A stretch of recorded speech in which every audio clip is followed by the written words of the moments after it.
The summer Clement Voss rode east toward the railroad, and then south toward a California dream he had been nursing since before they married. Earl Reynolds stood at the edge of the dry well on her 40 acres and looked down into it the way a person looks into a thing that has already decided what it will become.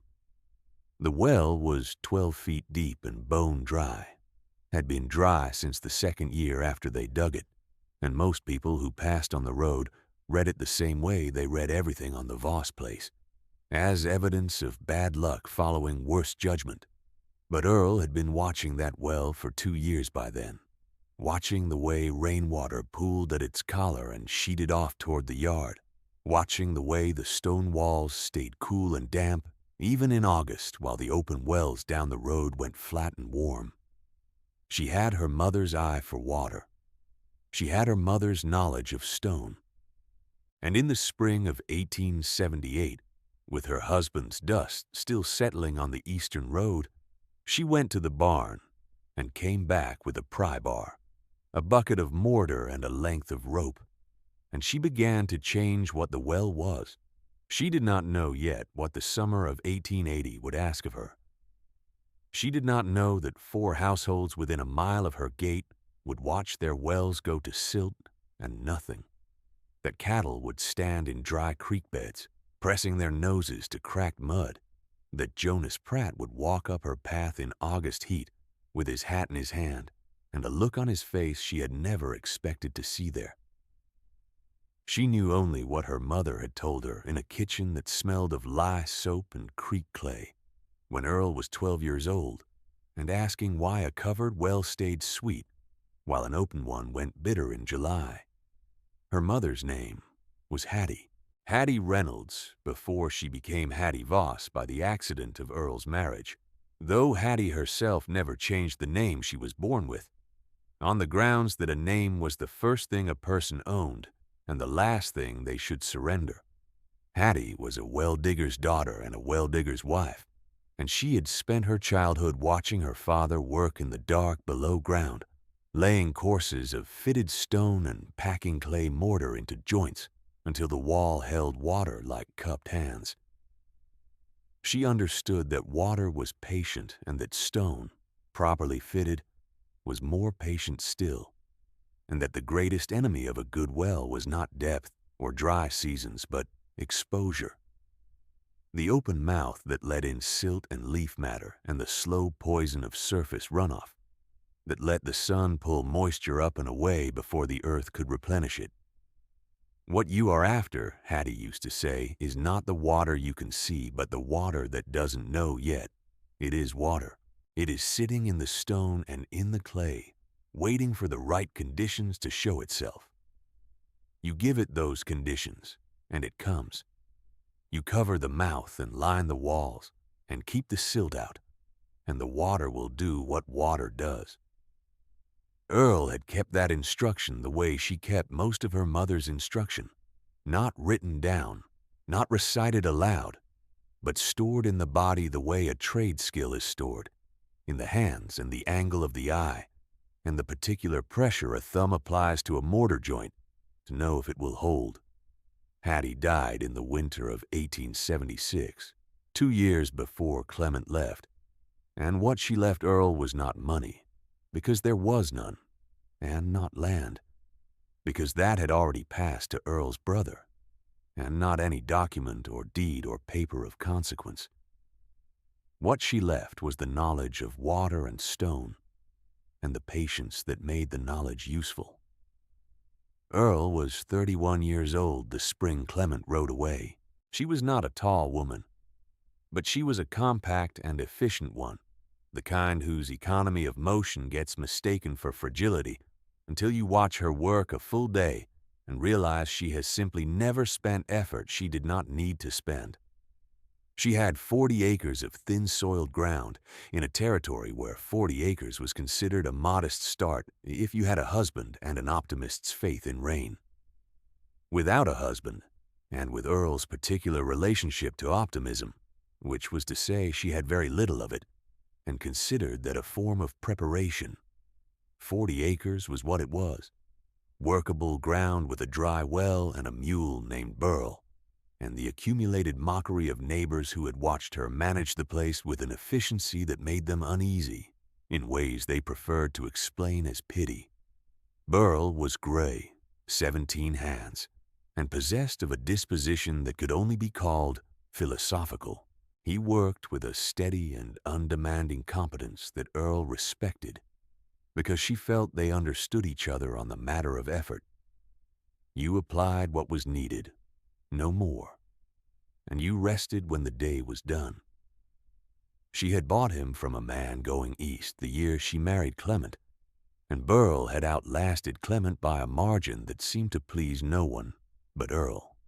If you are the kind of person who wants to know why Earl did not follow her husband west or send word demanding he return, I will tell you only that she had watched Clement make up his mind about things the way a river makes up its mind about its course, slowly and then all at once, and with very little interest in what lay in the new channel's way. She had learned in 6 years of marriage that a man with gold in his imagination was a man who had already left, and she did not spend energy she did not need to spend. She let him go. She turned back to the well. If you have found this channel and you like stories told at the pace they deserve, consider staying for this one. What happened on those 40 acres between the spring of 1878 and the August of 1880 is worth sitting with. The first task was the lining. Earl had watched her grandfather lay stone in a well twice, and she had listened to her mother describe it enough times to have the sequence clear. You started at the bottom and you worked up, fitting each stone to the one below it, using the clay-puddled mortar her mother had favored, which held against water rather than giving way to it. You worked in courses, each course offset from the last, so the joints did not stack vertically because a vertical joint was a path for water to run wrong. You packed every joint twice and you let it cure before you loaded the next course above it. The well was 12 feet deep and roughly 4 feet across at the collar.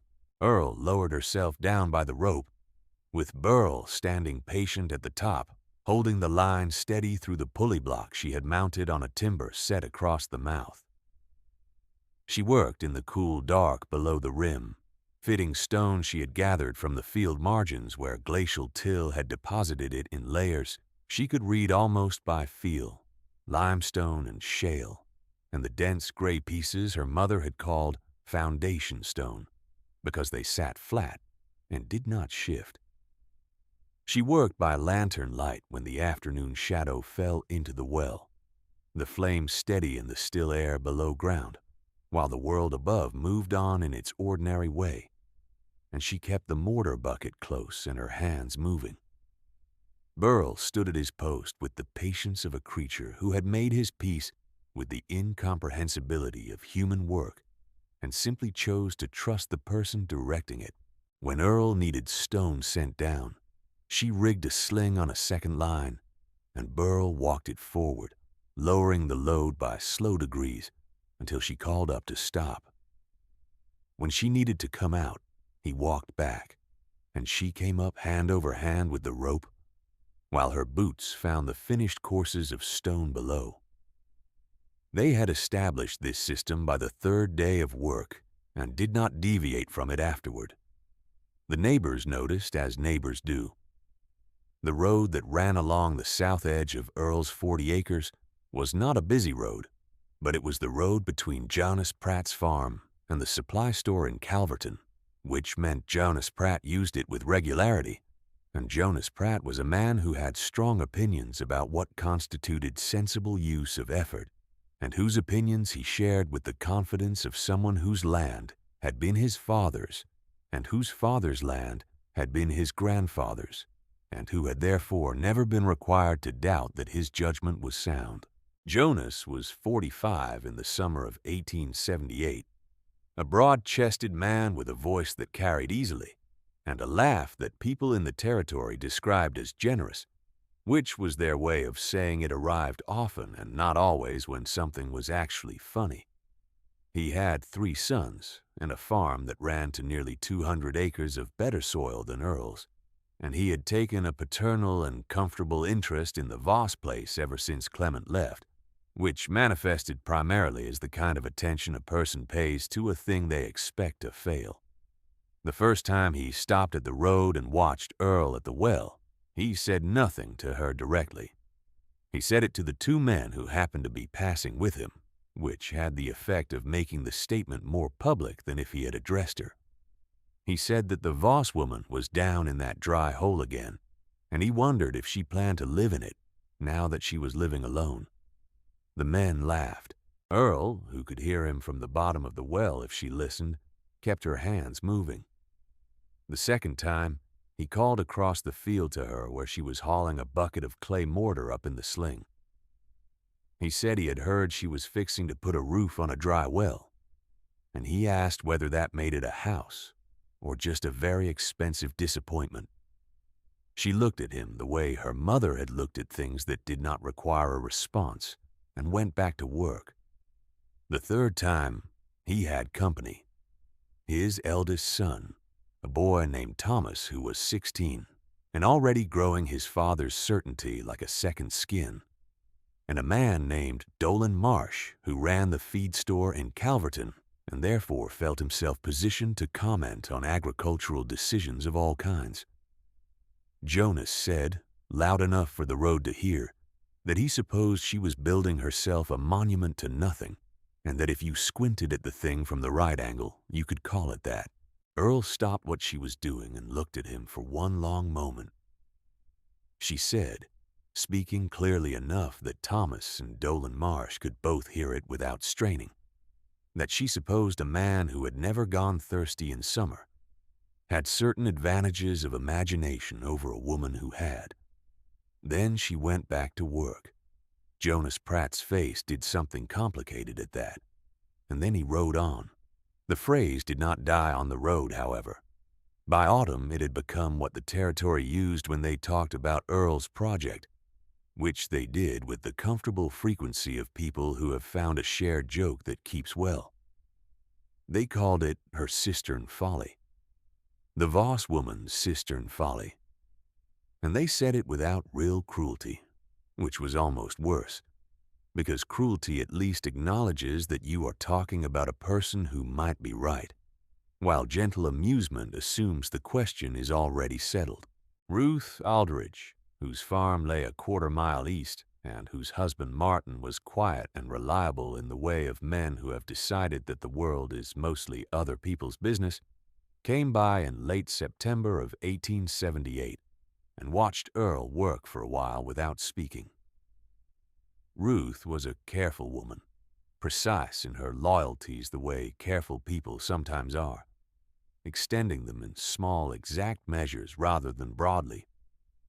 She watched Earl and she watched Burl at his post, and she watched the half-completed lining taking shape in the well's mouth, and she said that it looked like real work to her.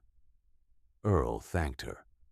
Ruth stood another moment and then said, carefully, that Jonas was saying the thing about the folly quite a lot, and that people were listening to him more than they usually listen to such things. Earl nodded. She said she expected that was true.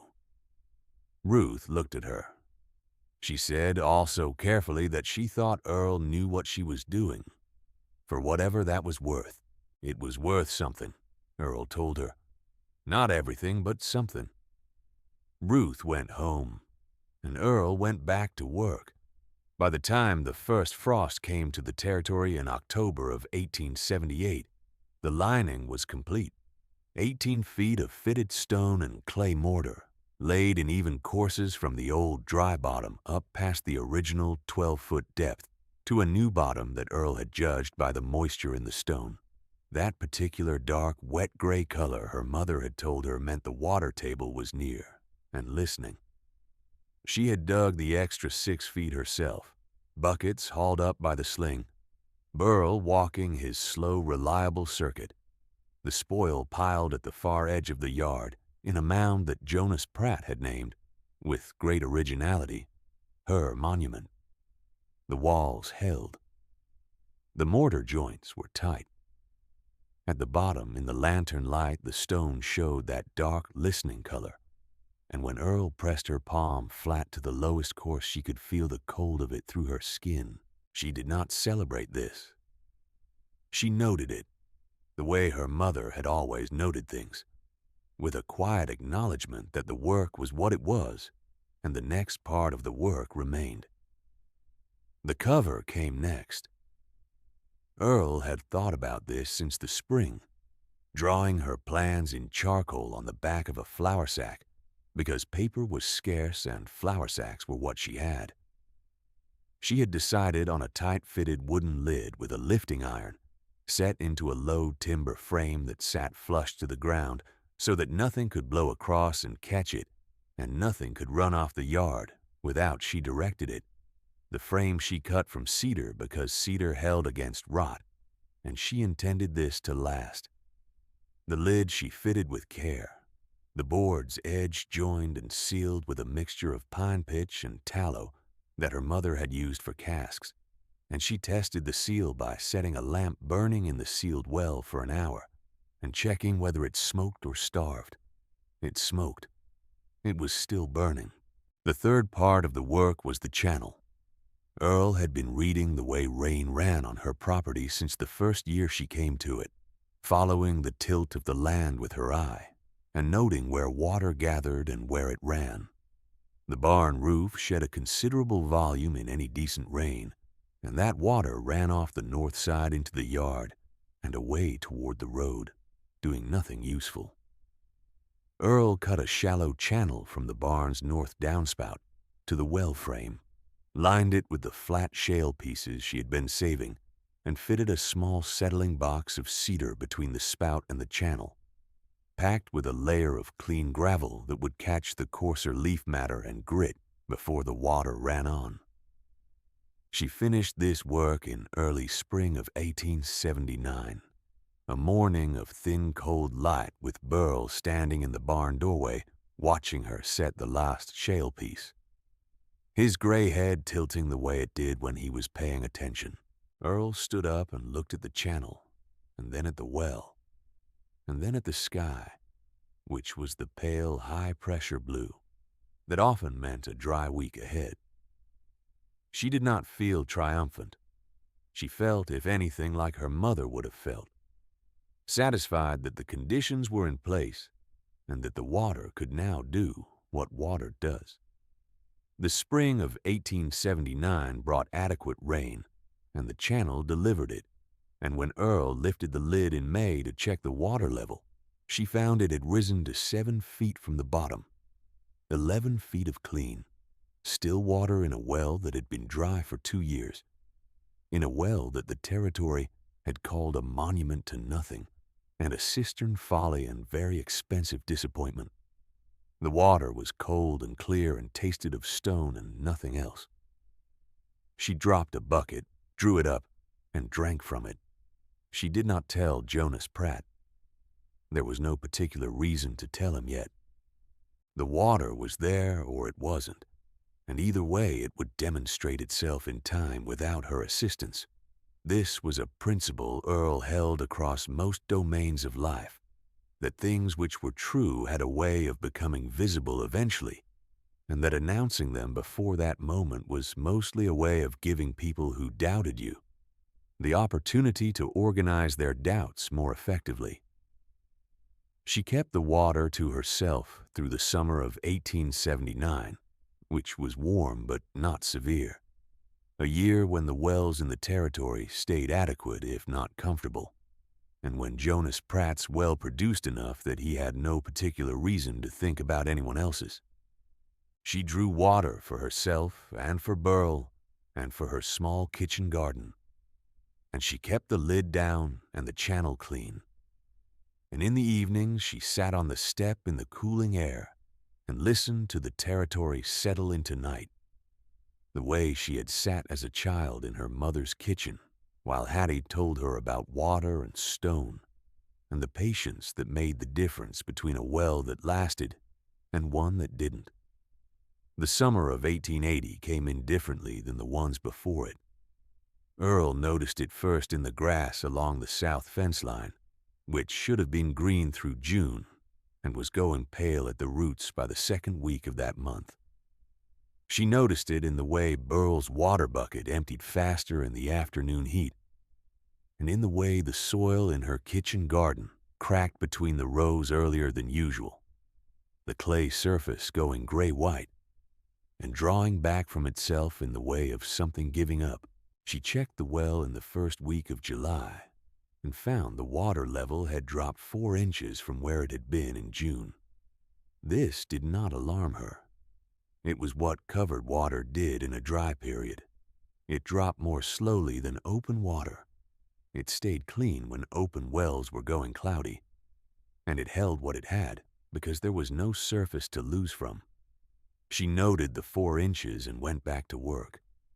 By the middle of July, the territory was in the early stages of a drought that the county agricultural man would later write about with the careful, accumulated dread of someone who understood what drought arithmetic looked like when it ran its full course. The creek that ran along the north edge of Jonas Pratt's land was down to a series of disconnected pools by the third week of July. Earl could see from her high ground that the pasture grasses on the neighboring farms had gone from pale to brown at their tips, and that the kitchen gardens she could observe from the road were showing the particular collapsed look of plants that had been asking for water for longer than they could wait. She did not go to anyone with what she knew. She did not need to yet. The conversations she heard in Calverton in late July, at the supply store where she went for flour and lamp oil, were the conversations of people still in the stage of drought where each day is assessed individually and the collective outcome has not yet been admitted. Dolan Marsh said from behind his counter that it would break by August. It always broke by August. The territory had seen dry summers before.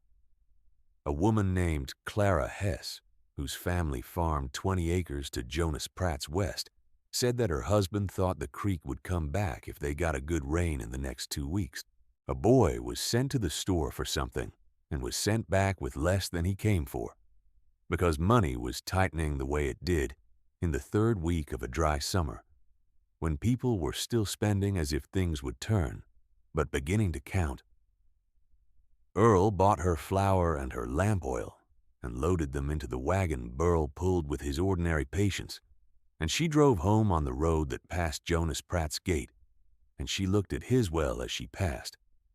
It was an open well, hand-dug, with a wooden surround and a cover he left open because he checked it often. And from the road she could see that the water level was low enough that the stone walls above the water line were showing their full depth. A pale, dry ring where the water should have been. August came without the rain Clara Hess's husband had predicted. The first week of August, the creek north of Jonas Pratt's farm went dry between the pools, and then the pools shrank to standing water that smelled of algae and warm mud.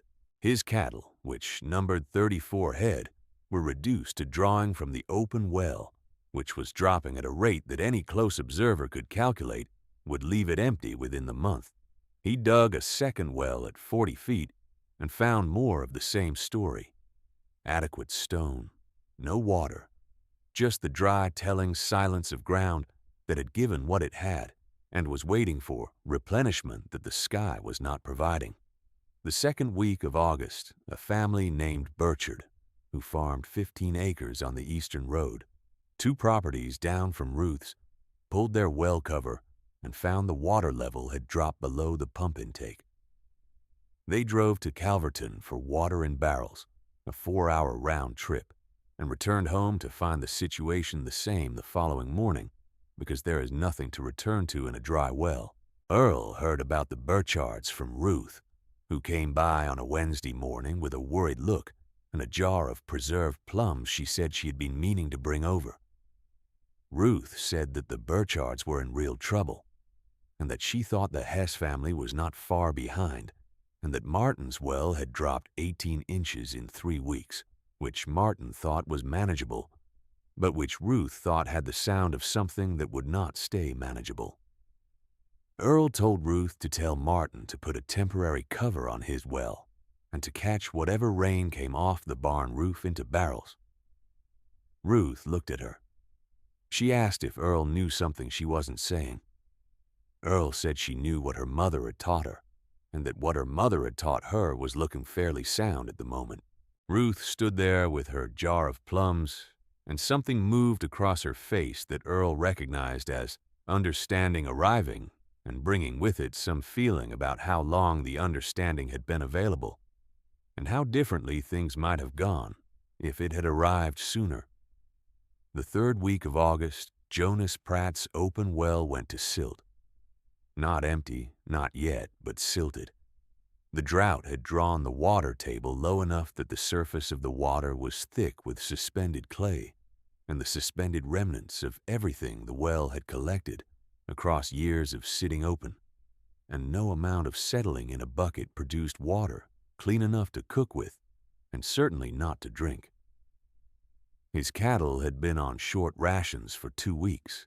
His kitchen was drawing from a reserve of barrels he had bought from Calverton, and those were down to their last quarter. His eldest son, Thomas, who was now 18, and had his father's voice and a new humility his father had not yet fully acquired, rode to 2 neighboring farms and found the same story. It was a Thursday morning, the 21st of August in 1880, when Jonas Pratt walked up Earl's path. She was at the barn, checking the channel fitting where it joined the downspout, a small maintenance she did every 2 weeks because the gravel in the settling box needed occasional turning. She heard the gate and turned and saw him coming across the yard with his hat in his hand, which she had never seen him carry that way before. He was wearing it that way the way a person wears something when they have already decided on a posture before they arrive. And the posture he had decided on was the only one available to a man who had called a thing a folly in the hearing of his neighbors for 2 years, and who was now walking toward that thing because his family needed what it held. He stopped at a distance of about 10 feet and looked at her and then at the well frame, which sat flush to the ground with its cedar lid in place and the lifting iron set in the center. He said good morning. She said good morning. He stood there a moment with his hat moving in his hands. He said he had heard that she had water. She said she had water.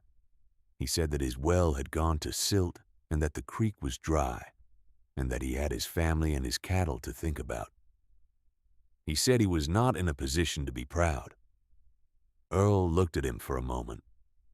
She thought about 2 years of the word folly and the way it had sounded the third time, in front of Thomas and Dolan Marsh, designed to travel.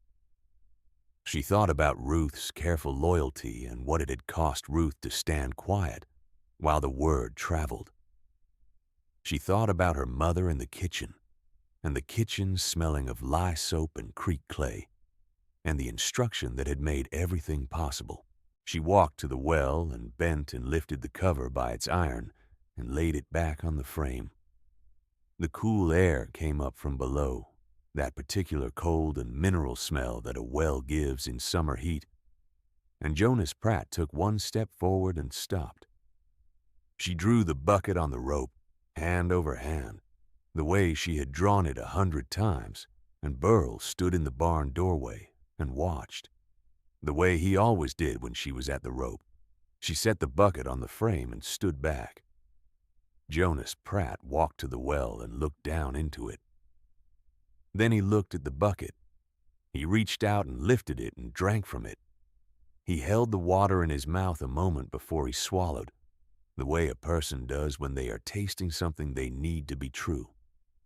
He set the bucket down. He stood still for a long time, long enough that the sound of the territory settled around them both, the dry heat and the grasshoppers in the pale grass, and somewhere behind the barn, a dove moving in the dusty air. He said quietly that it was clean. Not a question.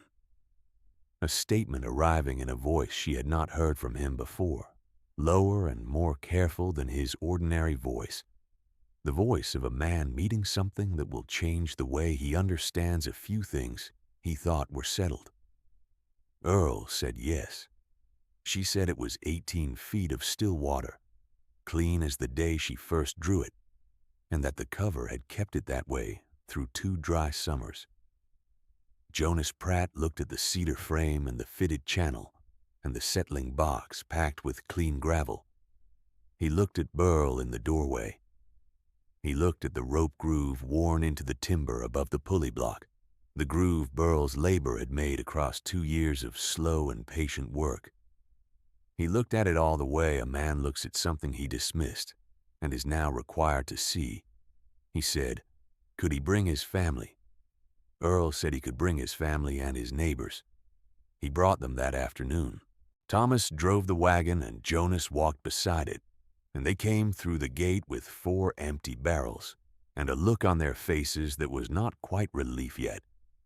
Not until the first barrel filled, and then it was relief and something harder to name, the feeling of having been wrong in a way that would stay with you, that would change the quality of your confidence going forward in ways you couldn't yet measure, but could already sense.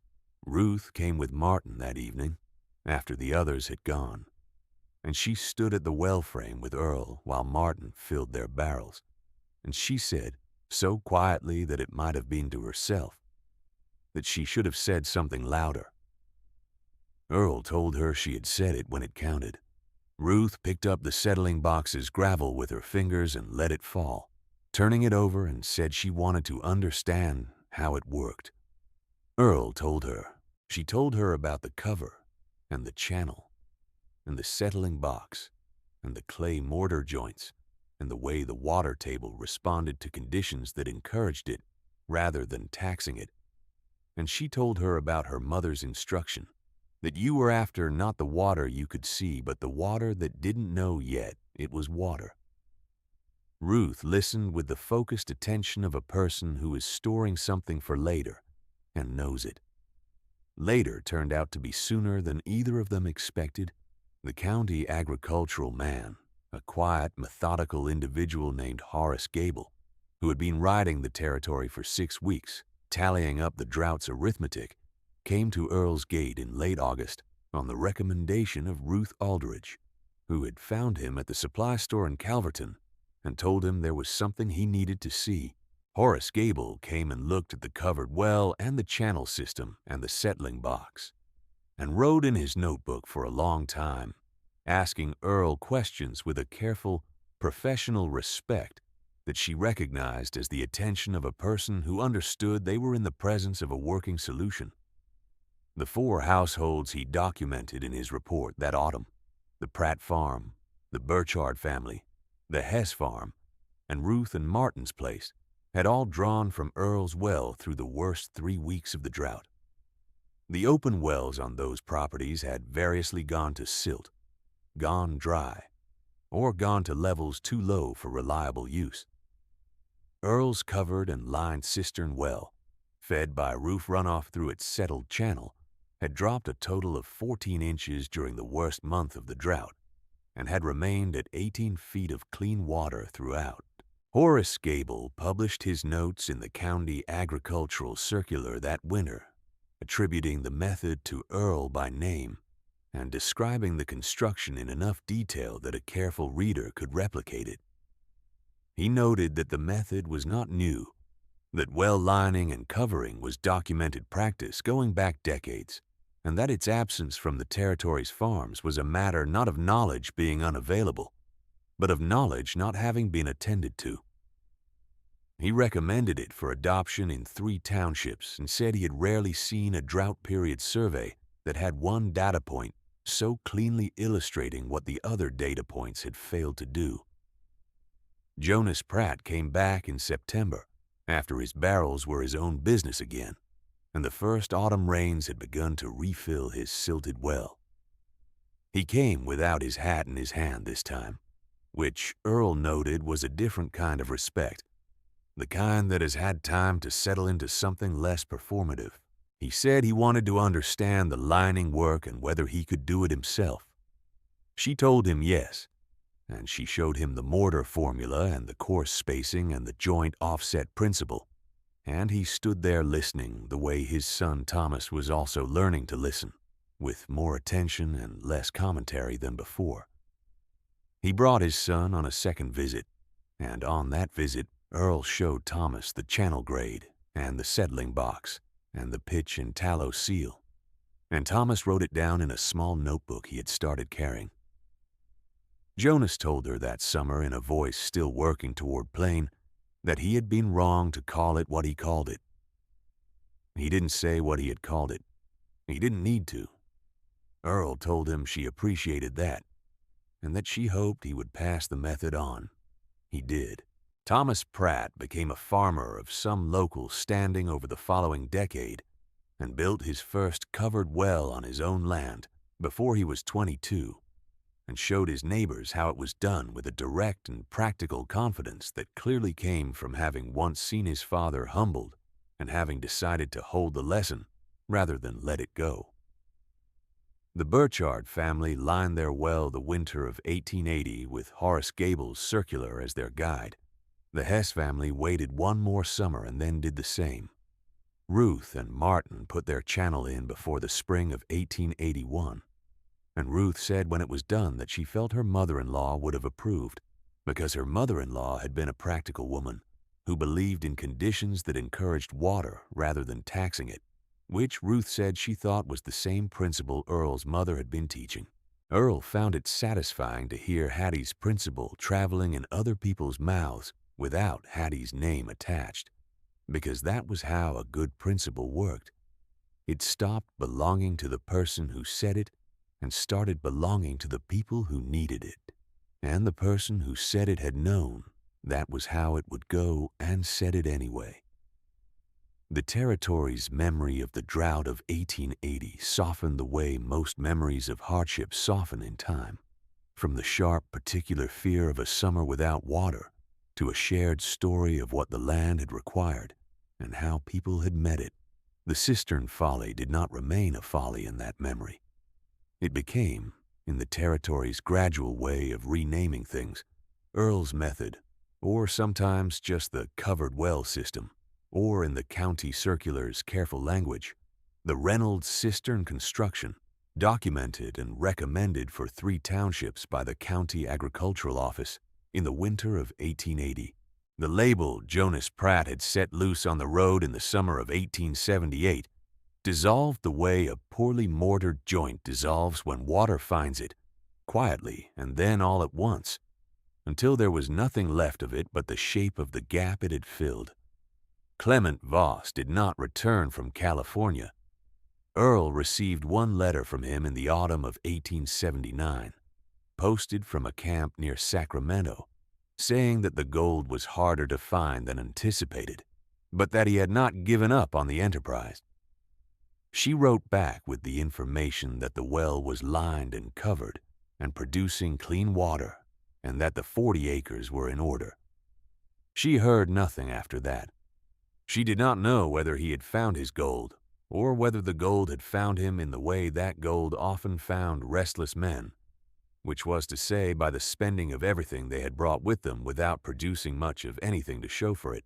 She had 40 acres and an 8-year-old well that had outlasted the drought of 1880 and was still producing 18 feet of clean water, and she decided that was the kind of accounting that mattered and let the other kind go.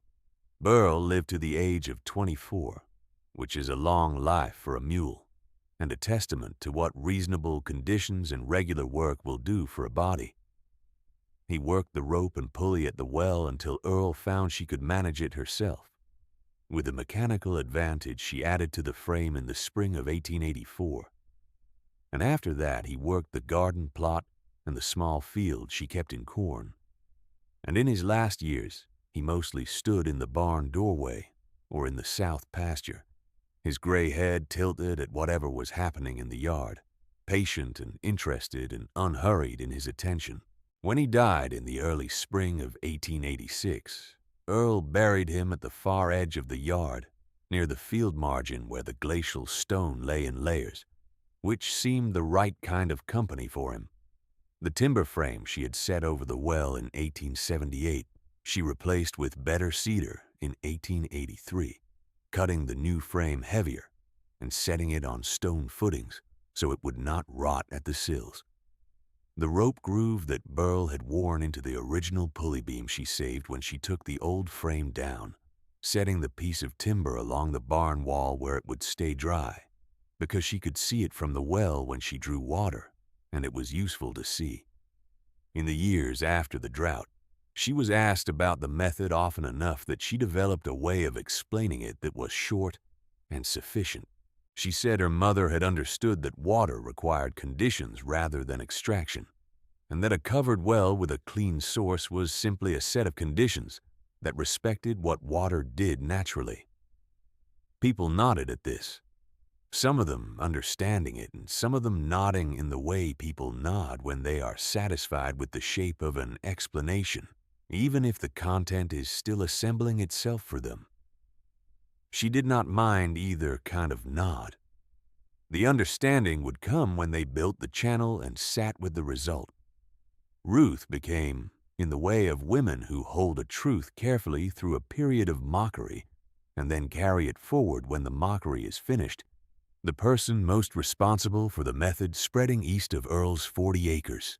She talked about it at the church socials she attended with the careful, steady enthusiasm of a convert who has thought through what they are converting to, and she showed the circular to 3 families who might not otherwise have read it.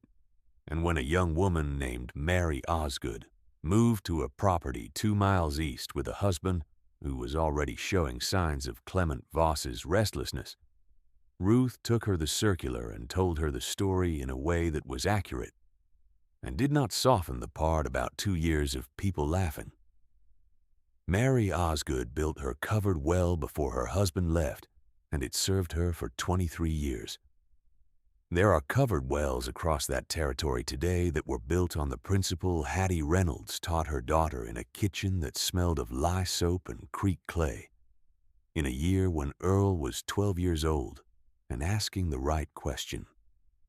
Some of those wells were built from Horace Gable's circular. Some were built because Jonas Pratt's son Thomas showed his neighbors. Some were built because Ruth Aldridge told the story at a church social. Some were built by women alone on properties where the men had left for gold fields or other optimistic distances, and those wells served those women through dry summers that would otherwise have broken them.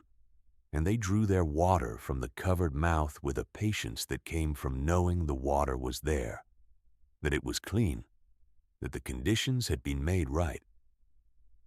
Earl Reynolds worked her 40 acres until she was 67 years old, at which point her hands told her that the stonework was finished, and the rest could be managed without the heavier labor. She remained on the property. She kept the well. She drew from it every morning in the summer months, standing at the frame with the rope in her hands and the pulley turning overhead, the way her mother had stood at a well once, and the way her grandmother had. The line of women running back through time to the first one who had looked at water in stone and understood what she was seeing. She died in the spring of 1911, in her 74th year, in the house on the 40 acres. And people came from 3 townships for the service, more people than the community had expected, which should not have surprised anyone who had been paying attention. The covered well she built in 1878 and 1879 stood on that property for decades after her, the cedar frame replaced twice more by people who understood what it was, the stone lining holding its mortar joints as fitted stone holds when the work has been done right. The water table below it still responding to the conditions she had made for it. The channel clean. The settling box maintained. The lid down between drawings so that no surface could pull the water up and away before the earth was ready to let it go. In the dry summers that came after her, and they came as they always come to that territory, the well produced the same still, cold mineral water it had produced in August of 1880, when Jonas Pratt drank from the bucket and stood quiet in the heat, and said what was true in the only register left available to him. The rope groove in the salvaged beam is still there on the barn wall, worn deep by 2 years of a gray mule's patient work, the wood darkened around it by decades of dry air and slow time. And if you put your hand in the groove, the cool of the old wood comes into your palm and you understand, in the way that things understood through the hands stay understood, that this is what patience looks like after it has been used.